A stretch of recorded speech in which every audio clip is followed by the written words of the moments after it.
Yeah, I'd say now socially, I've done pretty good.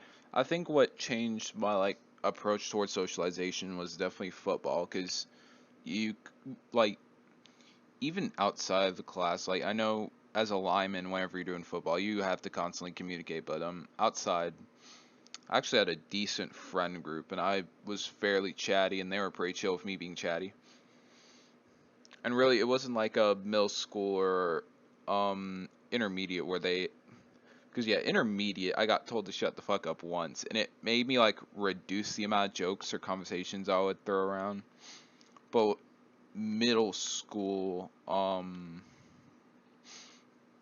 middle school, what happened then? I know something happened. Oh wait, no, what made me end up like getting quiet real quick? There was this one girl in our math class. I think it was 7th grade.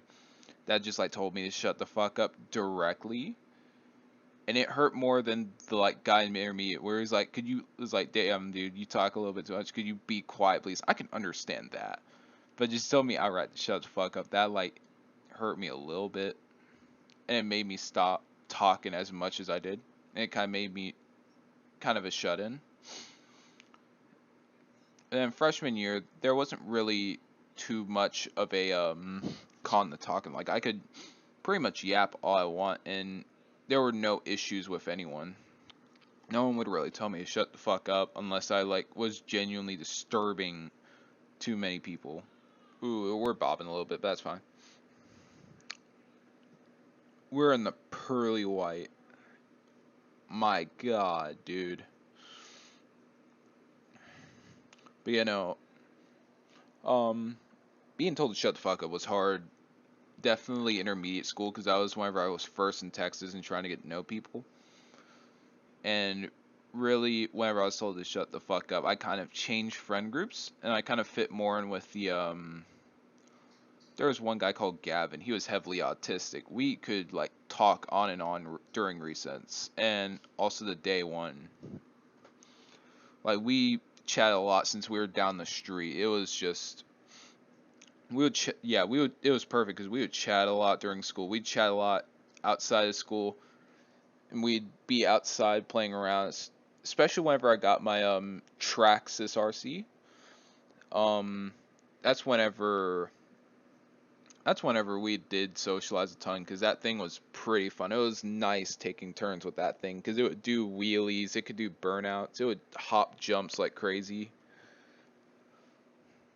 It got me in love with RCs for a bit, and then I ended up quitting once football came around because the I believe what happened was the brushed motor, the stock motor, ended up getting burnt out, and it couldn't do burnouts as well as it could.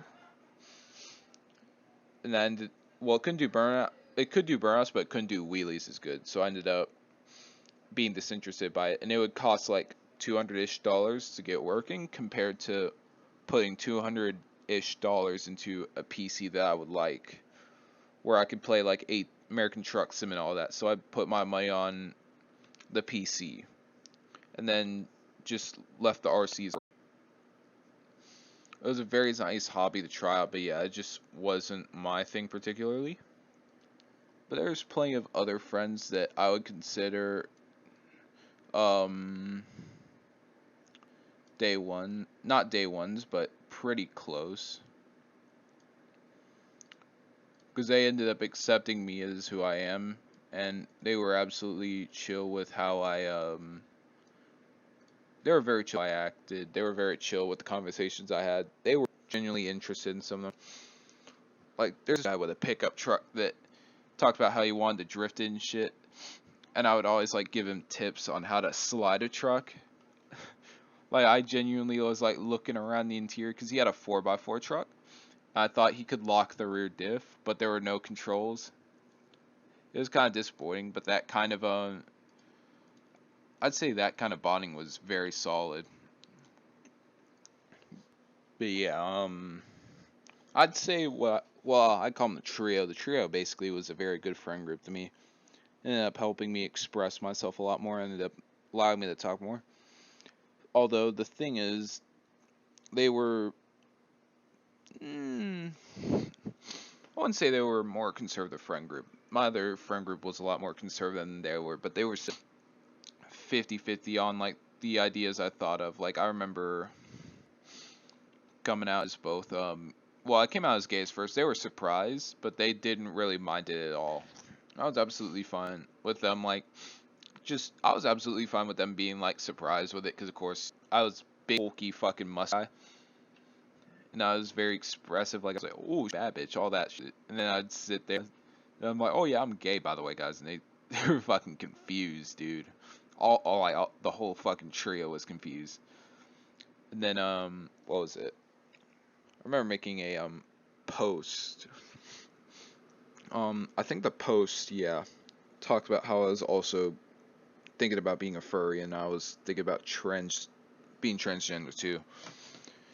I remember one of my friends, like their account actively had like anti-furry shit and all, like a very conservative account, so that's why I was so 50-50 on telling it. But I decided to just drop the post because more or less, if I lost that one friend or that friend disliked me, it was more or less going to be an oh well scenario more than a major loss. Yeah, they were pretty fine about me coming out about everything.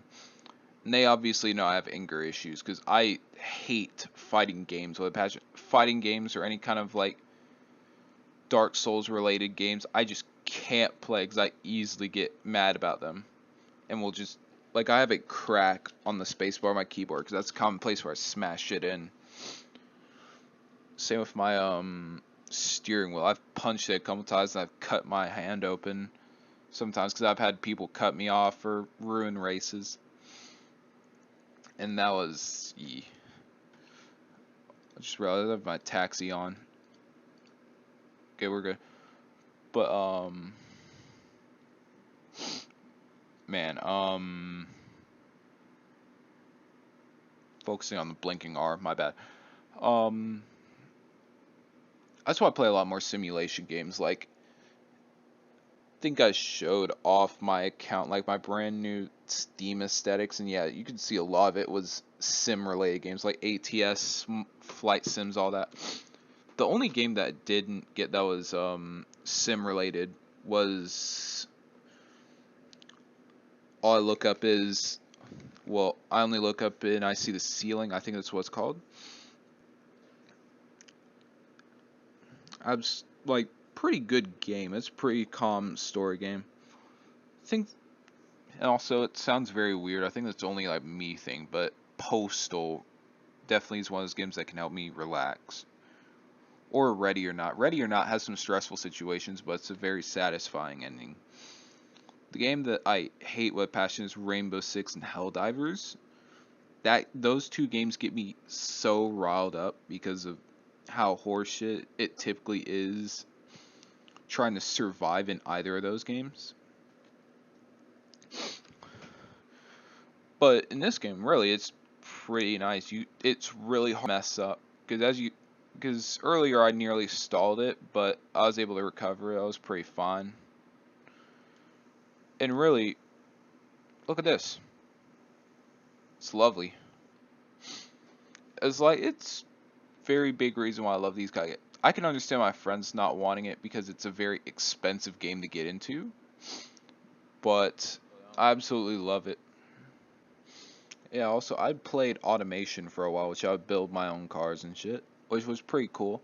I ended up dropping it because the community was fairly toxic. Like that's the thing. A lot of the sim communities are not too toxic. Like ATS, Euro Truck, and Microsoft Flight Sim, not very toxic communities. BeamNG, not toxic too. They're like some of the calmest communities ever. You could like chat up with any kinds of people. Last night, Microsoft Flight Sim, I was with a Croatian. He was running a Cirrus SR22. I was running my Cessna.